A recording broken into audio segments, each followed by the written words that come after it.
Hello friends, welcome back. இன்னைக்கு நம்ம வீடியோல ஒரு தரமான ஆக்ஷன் சீனை பத்தி தான் பார்க்க போறோம்.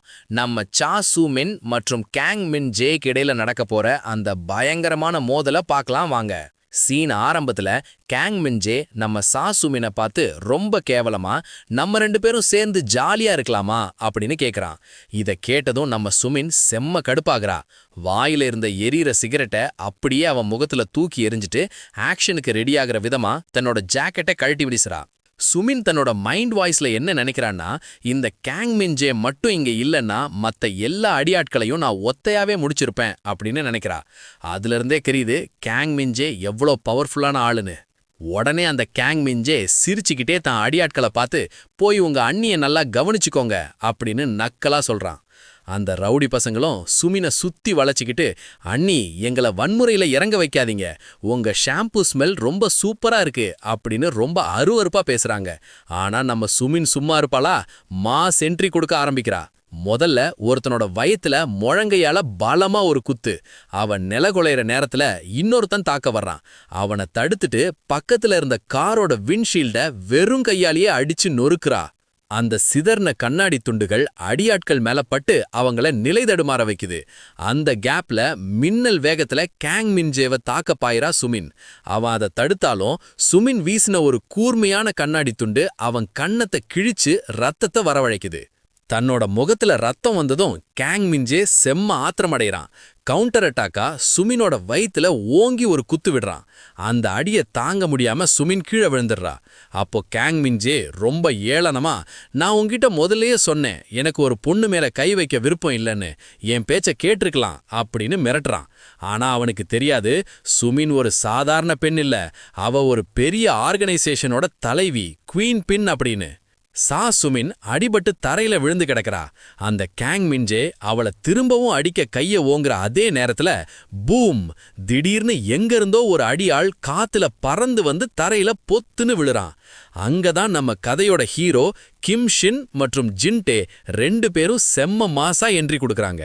ஹோட்டல் ஓனர் சொன்ன அந்த ஹாயம் சக்சஸர் வேற யாரும் இல்ல, அது நம்ம சா சுமின் தான். உள்ள வந்த உடனே கிம்ஷின் கேக்குற முதல் கேள்வி, இங்க ஊஜின் ஃபேக்ஷனோட வாரிசு யாரு அப்படின்னு கர்வமா கேக்குறான். சுமின் நிமிர்ந்து பார்த்துட்டு ஷாக் ஆயிடுறா. கிம்ஷின், நீயா இங்க அப்படின்னு ஆச்சரியமா கேக்குறா. இப்பதான் ஒரு ஃபிளாஷ்பேக் தெரிய வருது ஃப்ரெண்ட்ஸ். இவங்க ரெண்டு பேரும் ஒரே ஸ்கூல்ல படிச்சவங்க. அந்த காலத்திலேயே நம்ம சுமின் வம்பு இழுக்கிறவங்கள துவம்சம் பண்ற ஒரு பேடாஸ் பொண்ணா இருந்திருக்கா. இவங்க ரெண்டு பேருக்கும் ஏற்கனவே பழக்கம்னு தெரிஞ்சதும் நம்ம ஜின்டே செம்ம குஷியாகி, ஓ உங்களுக்கு ஏற்கனவே அறிமுகமா, அப்ப நம்ம வேலை இன்னும் ஈஸி ஆயிடும் அப்படின்னு நக்கலா சொல்றான். ஆனா அந்த கேங் மின்ஜே சும்மா இல்லாம சுமினோட கூந்தலை பிடிச்சு இழுத்து மிரட்டுறான். என்ன விடுடா அப்படின்னு சுமின் கத்துறத பார்த்த உடனே கிம்ஷினுக்கு செம்ம கோபம் வருது. அவன் ஜின்டேவை பார்த்து, இவனை அடிச்சு துவம்சம் பண்ணு, ட்ராஷிம் அப்படின்னு ஆர்டர் போடுறான். ஜின்டே செம்ம உத்வேகத்தோட முன்னாடி வந்து, இப்படிப்பட்ட பன்னிகளை அடிச்சு எனக்கே அழுத்து போச்சு, இங்க பெரிய கலவரம் வரக்கூடாதுங்கிறதுக்காக நான் கத்திய பயன்படுத்த மாட்டேன், வெறும் கையாலேயே இவங்களை கவனிச்சுக்கிறேன் அப்படின்னு ஒரு தரமான டயலாக் விட்டுட்டு களத்துல இறங்குறான். கிம்ஷின் அங்க இருந்த மத்த அடியாட்களை சாதாரணமா பிடிச்சு தூக்கி வீச நம்ம ஜின்டே நேரா கேங் மின்ஜேவை தாக்க மின்னல் வேகத்துல பாயிறான். இனிமேதான் ஆட்டம் சூடு பிடிக்க போகுது. ஜின்டே இப்போ ஆக்ரோஷமா முன்னேறி பாயறான் ஃப்ரெண்ட்ஸ். டக்குன்னு தன்னோட கத்தியை உருவுறத பார்த்ததும் அந்த கேங் மின்ஜே தப்பிக்க பார்க்கறான். ஆனா அங்கதான் ஒரு ட்விஸ்ட். நம்ம ஜின்டே அவனை தவிக்க விடணும்னு கத்திய காட்டிக்கிட்டே ஒரு ஃபேக் மூவ் கொடுக்கறான். அவன் கத்தியால குத்த போறான்னு ஜே நினைச்சுக்கிட்டு இருக்கும்போதே காத்துல பறந்து ஜேவோட முகத்திலேயே ஒரு மரண அடியை இறக்குறான் ஜின்டே. தடிமனான பன்னியே, உன் ஆட்டம் இதோட முடிஞ்சது அப்படின்னு ஜின்டே ஒரு பஞ்ச் டயலாக் பேச ஜே அப்படியே நிலகுலஞ்சு தரையில சாயிறான். சண்டை முடிஞ்சதும் ஜின்டே நம்ம கிம்ஷின்னை பார்த்து, பாஸ் நான் கத்தியை எடுத்தேன், ஆனா அதை பயன்படுத்தல, ஸோ நான் சொன்ன மாதிரி கத்தி இல்லாமலேயே ஜெயிச்சிட்டேன் இல்லையா அப்படின்னு ரொம்ப குஷியா கேட்குறான். கிம்ஷின்னும் அவனை பார்த்து ஒரு சின்ன சிரிப்போட பாராட்டுறாரு. அதே நேரம் ஒரு அமைப்போட தலைவியா இருந்தோம் மற்றவங்க வந்து நம்ம காப்பாத்துறாங்களேன்னு சாசுமீனுக்கு ஒரு பக்கம் சங்கடமா இருக்கு. சண்டையெல்லாம் ஓய்ஞ்ச பிறகு சுமினும் ஷின்னும் பேசிக்கிறாங்க. நீ உயிரோட தான் இருக்கியா? நீ திடீர்னு மாயமானதும் இறந்துட்டேன்னு தான் நான் நினைச்சேன் அப்படின்னு சுமின் கேட்குறா. அதுக்கு நம்ம ஷின் ரொம்ப கூலா, சாவு எனக்கு அவ்வளோ சீக்கிரம் வராது அப்படின்னு செம்ம மாசா ஒரு ரிப்ளை கொடுக்குறாரு. அப்படியே கிம் ஷின் நேரடியா விஷயத்துக்கு வராரு. நான் உன்கிட்ட ஒரு பிசினஸ் ப்ரொபோசல் சொல்ல வந்திருக்கேன். இந்த முழு ஹோயாம் நகரையும் ஏன் கண்ட்ரோலுக்கு கொண்டு வர போறேன். அதுக்கு உன்னோட ஊஜின் ஃபேக்ஷன் உதவியும் தகவல்களும் எனக்கு வேணும் அப்படின்னு கராரா சொல்றாரு. ஆனா சுமின் அவ்வளோ சாதாரணமான ஆள் இல்லையே. அவ ஷின்னை பார்த்து, 8 வருஷத்துக்கு அப்புறம் நீ இதுக்காக மட்டுமா வந்திருக்க? பொய் சொல்லாத ஷின், உனக்கு இந்த ஹோயாம் சிட்டியை விட அந்த கிம் ஜேஹூன் மேல தான் குறி இருக்குன்னு எனக்கு தெரியும் அப்படின்னு அந்த ரகசியத்தை உடைக்கிறா. இந்த கிம் ஜேஹூன் யாருன்னா இவங்களோட பழைய ஸ்கூல் ஃப்ரெண்டு தான். ஆனா இன்னைக்கு அவன் எல்லா சட்டவிரோத செயல்களுக்கும் பின்னாடி இருக்கிற ஒரு பெரிய வில்லனா மாறிட்டான்.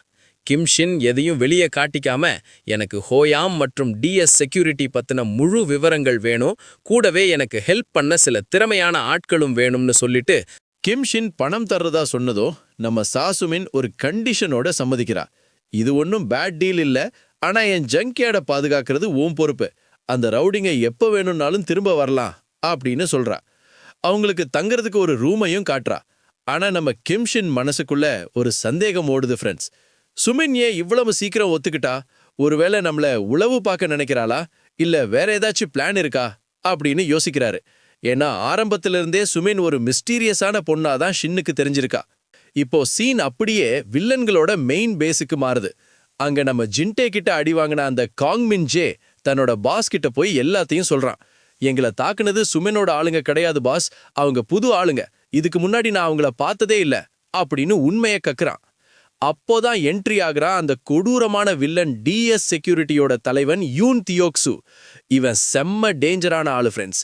அவன் தன்னோட நம்பர் 2 ஆளான கிம் டேகனை கூப்பிட்டு இங்க என்ன நடக்குது அப்படின்னு கோபமா கேக்குறான். அப்படியே தோத்துட்டு வந்த காங்மின் ஜே மேல பாயிரான் தியோக்சு.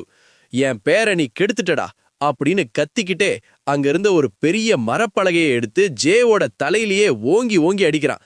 அந்த அடியில ஜே அப்படியே ரத்த வெள்ளத்துல சாயறான். அவன் உயிரோட இருக்கானா இல்லையானே தெரியல, அந்த அளவுக்கு கொடூரமா அட்டாக் பண்றான்.